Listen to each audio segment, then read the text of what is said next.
ချိန်နှင့်အမျှပြောင်းလဲနေတဲ့တန်ခင်းတမန်ခင်းလှုပ်ရှားမှုများဖြစ်ပါတယ်။ကမ္ဘာရေးရာကိစ္စရပ်တွေမှာတန်ခင်းတမန်ခင်းလုပ်ငန်းရပ်များဟာ Diplomacy is first line of defense တန်ခင်းတမန်ခင်းဟာရှေ့တန်းခံစစ်စည်းဖြစ်တယ်ဆိုတဲ့ဆိုရိုးစကားနဲ့အညီအမတန်အရေးပါလာပါပေတယ်။ကမ္ဘာရေးရာနိုင်ငံရေးရာစစ်ရေးရာတန်ခင်းတမန်ခင်းများဟာအချိန်နှင့်အမျှနေ့စဉ်ရက်ဆက်အပြောင်းလဲများရှိလျက်ရှိပါတယ်။အဆိုပါပြောင်းလဲတွေကိုနိုင်ငံရေးစစ်ရေးစီးပွားရေးစီမံအုပ်ချုပ်မှုကဏ္ဍများမှာပါဝင်ဆောင်ရွက်နေကြရတဲ့ပုဂ္ဂိုလ်များမျက်ခြေမပြတ်လေ့လာစည်းဝေးရန်ပိုမိုလိုအပ်လာနေပြီဖြစ်ပါတယ်။အမေရိကန်ပြည်ထောင်စုနဲ့မြောက်ကိုရီးယားနှစ်နိုင်ငံတို့ရဲ့တိုးတက်ကောင်းမွန်လာမဲ့အရေးအယောင်တွေ့ရှိရပြီးတောင်ကိုရီးယားနိုင်ငံနဲ့ဆက်ဆံရေးအနည်းငယ်အေးဆက်လာမဲ့အရေးအယောင်များကြားမှာတရုတ်နိုင်ငံကထိရောက်စွာလှုပ်ရှားမှုတစ်ရပ်ကိုလှုပ်ဆောင်ခဲ့ပါတယ်။အမေရိကန်သမ္မတဒေါ်နယ်ထရန့်ဟာမြောက်ကိုရီးယားနိုင်ငံနဲ့ဆက်လျင်းပြီးမြောက်ကိုရီးယားနိုင်ငံနဲ့ဆက်ဆံရေးတိုးတက်ကောင်းမွန်စေရန်အတွက်တောင်ကိုရီးယားနိုင်ငံနဲ့နှစ်စဉ်ပြုလုပ်နေကြပူးတွဲစစ်ရေးလေ့ကျင့်မှုများကိုလျှော့ချသွားမည်ဖြစ်ကြောင်းပြောကြားခဲ့ပြီးမြောက်ကိုရီးယားခေါင်းဆောင်ကင်ဂျုံအန်နဲ့ဆက်သွယ်ဆွေးနွေးမှုများလှုပ်ဆောင်လာတဲ့အချိန်မှာတရုတ်နိုင်ငံသားရေးဝန်ကြီးဟာတောင်ကိုရီးယားနိုင်ငံသို့ရောက်ရှိလာခဲ့ပြီဖြစ်ပါတယ်။အမေရိကန်ပြည်ထောင်စုနဲ့တောင်ကိုရီးယားနိုင်ငံတို့ရဲ့နှစ်နိုင်ငံဆက်ဆံရေးဆုတ်ယုတ်ကျဆင်းမဲ့အခြေအနေမှာတရုတ်နိုင်ငံဟာတောင်ကိုရီးယားနိုင်ငံနဲ့ပူးပေါင်းဆောင်ရွက်မှုများတိုးမြင့်ဆောင်ရွက်ရန်အချိန်ကိုက်အမြန်ဆုံးရောက်ရှိလာခဲ့ခြင်းဖြစ်ပါတယ်။နိုင်ငံရေးမဟာဗျူဟာအရလုံခြုံရေးမဟာဗျူဟာအရလိုအပ်တဲ့လှုပ်ဆောင်မှုများလှုပ်ဆောင်တဲ့နေရာမှာတရုတ်နိုင်ငံရဲ့တန်ခင်းတမန်ခင်းကလည်းပုံမတွတ်သက်လာလျက်ရှိပါတယ်။မြန်မာနိုင်ငံအနောက်ဘက်တကားဘင်္ဂလားဒေ့ရှ်နိုင်ငံမှာဝန်ကြီးချုပ်ရှိတ်ဟာစီနာအိန္ဒိယနိုင်ငံသို့ထွက်ပြေးပြီးယာယီအစိုးရအဖွဲ့ခေါင်းဆောင်ဖြစ်မိုဟာမက်ယူနွတ်ဘင်္ဂလားဒေ့ရှ်နိုင်ငံမှာအာဏာရရှိလာချိန်မှာတရုတ်နိုင်ငံသားရေးဝန်ကြီးဝမ်ယီဟာမြန်မာနိုင်ငံသို့အလည်ပတ်ချက်ချင်းရောက်ရှိလာခဲ့ပါတယ်။တန်ခင်းတမန်ခင်းများရဲ့လှုပ်ရှားသွက်လက်မှုကိုဖော်ညွှန်းဆိုလိုရင်းဖြစ်ပါတယ်။ကမ္ဘာတဝန်းလုံးမှာရှိတဲ့အခြေအနေများအရအရှေ့အလယ်ပိုင်းဒေသဟာအမေရိကန်ပြည်ထောင်စုနဲ့အီရန်နှစ်နိုင်ငံရဲ့ပြဿနာပဋိပက္ခမဟုတ်ပဲအခြားသောနိုင်ငံပေါင်းစုံပါဝင်ရှက်နွယ်ဆက်ဆက်ပတ်သက်လျက်ရှိနေပါတယ်။ယခင်ကကမ္ဘာနိုင်ငံရေးမှာကမ္ဘာနိုင်ငံအတော်များများမှာနိုင်ငံကိုစီမံအုပ်ချုပ်ကြမဲ့သမ္မတဝန်ကြီးချုပ်စတဲ့ခေါင်းဆောင်များကိုရွေးကောက်ပွဲကနေတဆင့်ရွေးချယ်တင်မြှောက်ကြတဲ့အစဉ်လာကောင်းမွန်ခဲ့တော်လဲယနေ့ကမ္ဘာမှာ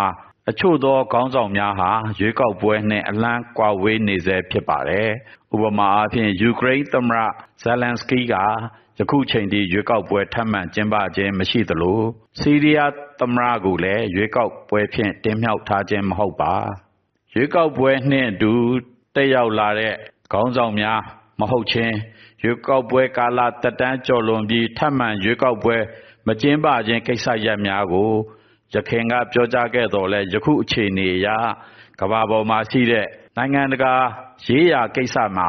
အဓိကကျတဲ့ဇက်ကောင်နိုင်ငံများနဲ့အစဉ်ပြေပေါင်းသင်းဆက်ဆံနိုင်မည်ဆိုပါကအဆိုပါကိစ္စရပ်များတဖြည်းဖြည်းပြင်းမိန်ရုပ်ရော့ကျဆင်းလာတာကိုလေ့လာတွေ့ရှိရပါတယ်။ကမ္ဘာနိုင်ငံရေးရဲ့အဓိကဇက်ဆောင်နိုင်ငံကြီးများနဲ့အစဉ်ပြေအောင်ပလဲနံပါတ်သင့်အောင်ပေါင်းသင်းဆက်ဆံနိုင်ရေးဟာပိုမိုအဓိကကျ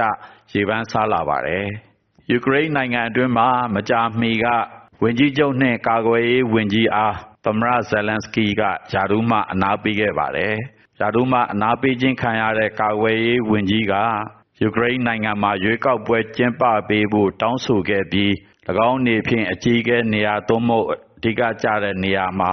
ဝင်ရောက်ရှင်ပြိုင်မဲ့အလားအလာများလေ့လာတွေ့ရှိနေရပါတယ်။လက်ရှိဆီးရီးယားနိုင်ငံရဲ့သမ္မတလို့ပြောတဲ့ပုဂ္ဂိုလ်ကတော့ရွေးကောက်ပွဲကနေတဆင့်တက်ရောက်လာတဲ့သမ္မတမဟုတ်တော့လဲယခုချိန်ထိဆီးရီးယားနိုင်ငံအတွင်းမှာရွေးကောက်ပွဲကျင်းပရန်အလေးထားပြောဆိုခြင်းများမရှိသေးပါ။ကမ္ဘာရေးရာများမှာအရေးပါတဲ့အရှေ့အာရှကိစ္စရပ်တောင်တရုတ်ပင်လယ်ကိစ္စရပ်နဲ့အရှေ့တရုတ်ပင်လယ်ကိစ္စရပ်တွေမှာအဓိကကျပြီးတော့ နိုင်ငံရေးအရဟေတန်ကတ်ဖွဲ့ဖဲအဖြစ်အသုံးချလာနိုင်ပွဲရှိတဲ့မြောက်ကိုရီးယားနိုင်ငံနဲ့ဆက်ဆံရေးတိုးတက်အောင်သမ္မတထရန့်ရဲ့ကြိုးပမ်းမှုဟာလည်းအများကြီးအမျှော်မြင်တဲ့အကြောင်းအရာများစွာရှိနေတာကိုလေ့လာသင့်ပါတယ်။အလားတူအာဆီယံဒေသအတွင်းမှာရှိတဲ့အချို့သောနိုင်ငံများနှင့်တရုတ်နိုင်ငံရဲ့ပူးပေါင်းဆောင်ရွက်မှုနိုင်ငံရေးစစ်ရေးရပူးပေါင်းဆောင်ရွက်မှုများဟာလည်းအာဆီယံနိုင်ငံများအတွက်အလေးထားလေ့လာရန်မျက်ခြေမပြတ်ရန်လိုအပ်ပါတယ်။အင်အားကြီးနိုင်ငံများရဲ့အင်အားပြိုင်ဆိုင်မှုကြားမှာအာဆီယံအဖွဲ့ကြီးရဲ့စီးလုံးညီညွတ်မှုမပြတ်ပြားအောင်လဲဒေသတွင်းနိုင်ငံကောင်းဆောင်များအာဆီယံအဖွဲ့ကြီးမှတာဝန်ရှိပုဂ္ဂိုလ်များဆောင်ရွက်ကြရန်လိုအပ်လာပြီဖြစ်ပါတယ်။အရှေ့အလယ်ပိုင်းဒေသမှာဆီးရီးယားနိုင်ငံအတွင်းမှာရှိတဲ့အဖွဲ့အစည်းများကိုတူရကီနိုင်ငံကအကူအညီများပေးအပ်လျက်ရှိပြီးတူရကီ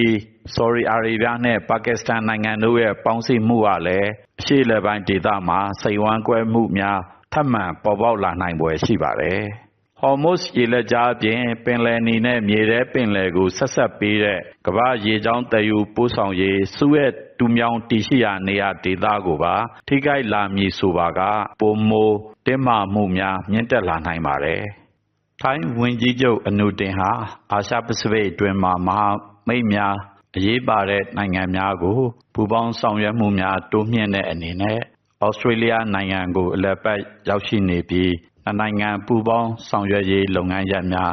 ဆွေးနွေးညှိနှိုင်းလျက်ရှိပါတယ်။နေ့စဉ်နဲ့မျှအချိန်နဲ့အညီပြောင်းလဲနေတဲ့ကမ္ဘာတန်ခင်းတမန်ခင်းနိုင်ငံရေးစစ်ရေးစီးပွားရေးလုပ်ငန်းရပ်များကို